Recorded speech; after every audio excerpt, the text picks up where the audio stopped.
दोस्तों नमस्कार। आज की कहानी है शिव बने किसान। मेरे इस कहानी के चैनल पर आपका बहुत बहुत स्वागत है। बहुत पुराने दिनों की बात है। एक गांव में शिवराम नामक एक आदमी अपनी पत्नी के साथ रहा करता था। वैसे तो शिवराम एक किसान था, लेकिन उस साल उस गांव में बारिश न होने के कारण सभी किसान की फसलें सूख गई थी, जिस कारण से खेत में फसल उगाने के लिए कोई साधन नहीं था। इस कारण से उनकी जिंदगी काफी हताश और निराश चल रही थी।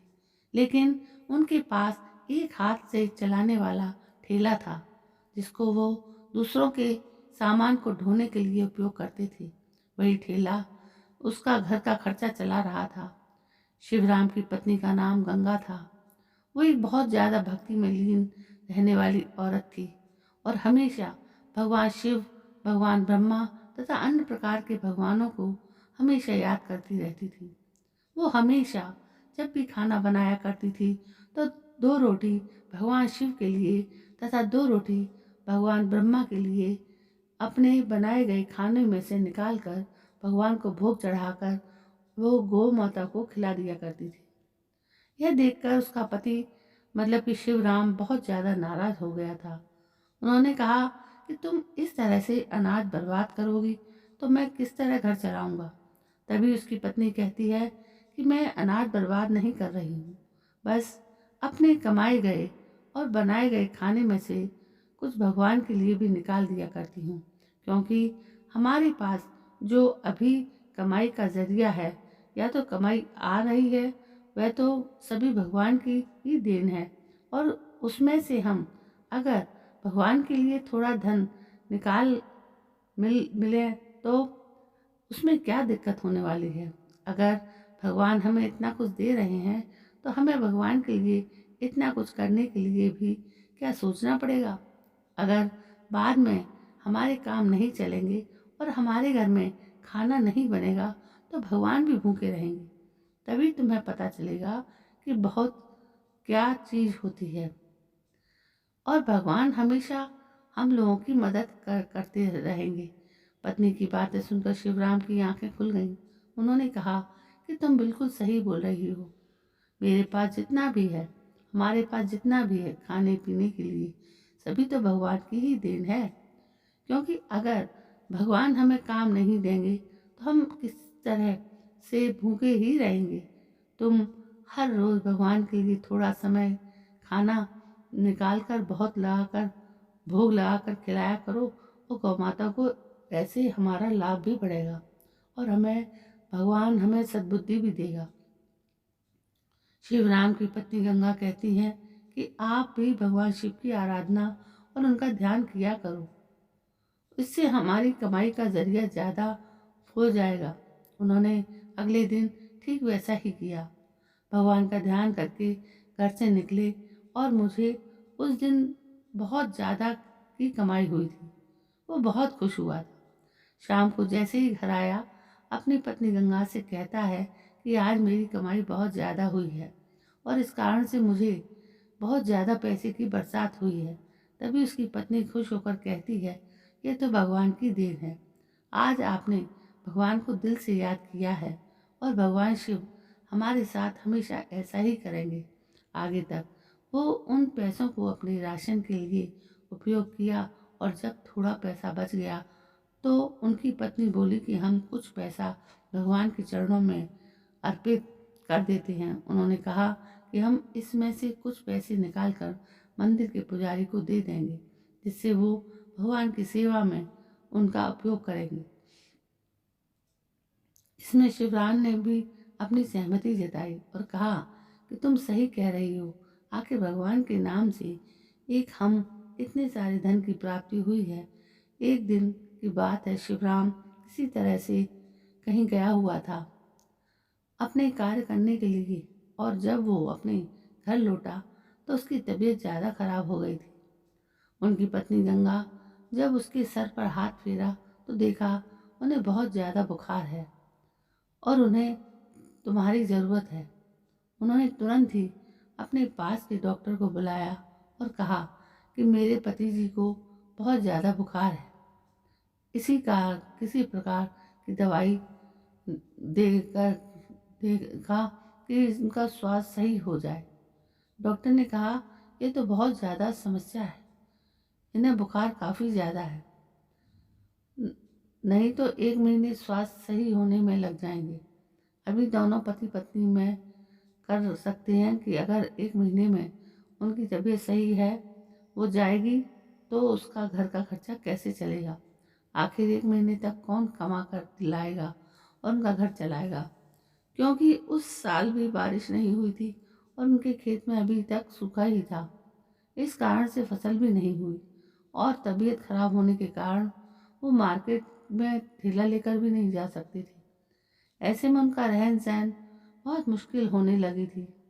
10 दिन बीत गए के बाद उन्होंने देखा कि उनका तबीयत थोड़ी थोड़ी सही हो रही है, लेकिन फिर भी अभी तक वो चलने की हालत में नहीं थी।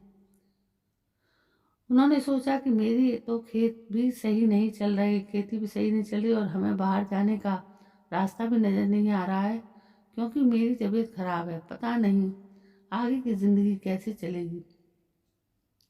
ये सभी चीज़ें भगवान के ऊपर से देख रहा था, क्योंकि शिवराम की पत्नी गंगा और शिवराम भी अब तक भगवान की बहुत सारी भक्ति किया करते थे।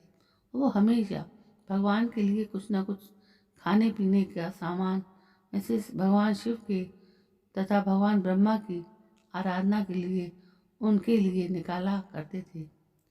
भगवान शिव बहुत ज़्यादा चिंतित थे कि वो शिवराम की मदद किस प्रकार से करें। एक दिन की बात है, भगवान शिव ने ब्रह्मा को बुलाकर कहा कि हमारा भक्त का हाल बहुत बुरा है, हमें उसकी मदद करनी चाहिए।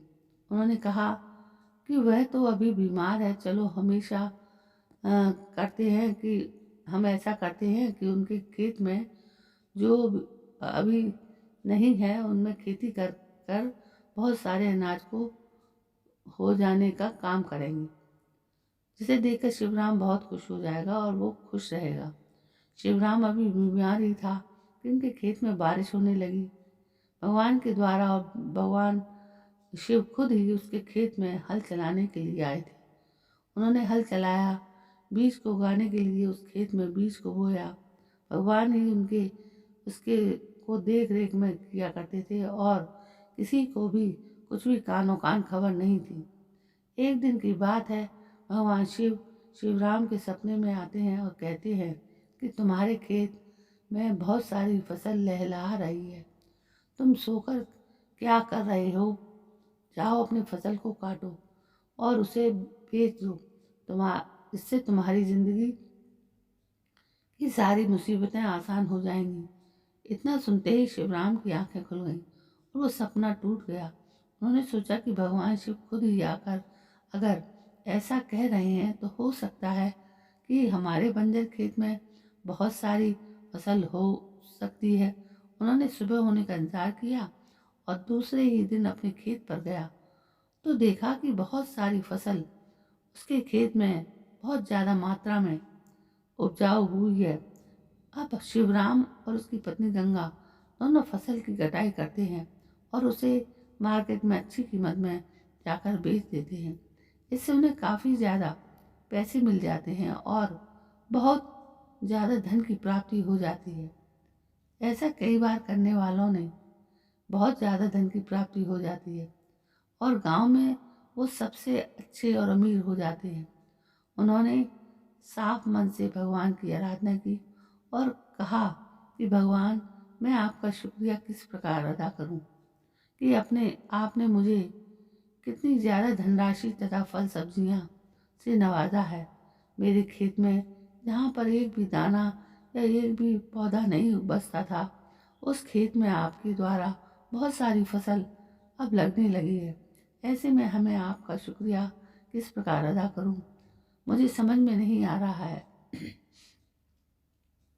तभी उनकी पत्नी गंगा कहती हैं कि हम डिस्टर्ब पहले भगवान के लिए कुछ खाना बचाकर भोग लगाकर गौ माता को खिला दिया करते थे, तो हमारा कार्य अभी भी जारी रहेगा और आगे सब दिन जारी रहेगा। उन्होंने इस कार्य को आगे जारी रखा और इस तरह से भगवान का शुक्रिया अदा करने का प्रयास किया।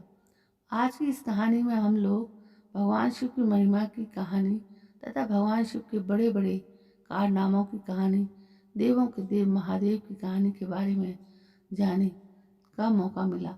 उम्मीद है कि आपको ये कहानी, जो कि धार्मिक कहानियाँ, बहुत पसंद आई होगी। इसलिए हम लोग भगवान शिव बने भगवान तथा उससे संबंधित और भी कहानियों को शामिल किया है। अगर आपको स्टोरी पसंद आती है तो कृपया करके इस हिंदी कहानी को अपने दोस्तों के साथ अवश्य शेयर करें और अपने सोशल मीडिया हैंडल पर भी ज़रूर शेयर करें। दोस्तों, कहानी कैसी लगी?